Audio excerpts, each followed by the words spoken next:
குழந்தைகளுக்கான ஒரு குட் நியூஸ பத்தி தான் இந்த வீடியோல நம்ம பார்க்க போறோம். 1ஆ 4ஆ அப்படின்னு கன்ஃப்யூஷன்ல இருந்தாங்க. ரொம்ப எல்லாருமே பேரண்ட்ஸு, சில்ட்ரன்ஸ் எல்லாருமே ரொம்ப கன்ஃப்யூஷனா இருந்தாங்க. உங்களுக்காண்டி தான் அந்த நியூஸ பார்க்க போறோம். வானிலை ஆய்வு மையத்தின் அறிக்கையின்படி பள்ளிகள் திறப்பு ஒத்திவைப்பு என அறிவிக்கப்பட்டுள்ளது. ஜூன் 1ஆம் தேதி பள்ளிகள் திறக்கப்படும் என்று அறிவிக்கப்பட்டிருந்த நிலையில் பள்ளிகள் திறப்பு தற்போது தள்ளிப்போய் உள்ளது.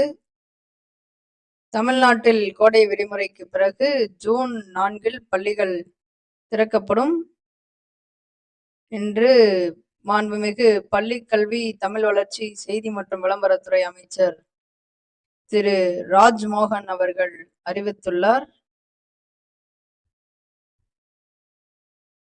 இந்த அறிவிப்பானது 1 முதல் 12ஆம் வகுப்பு வரை உள்ள அனைத்து மாணவர்களுக்கும் பொருந்தும் என அறிவிக்கப்பட்டுள்ளது.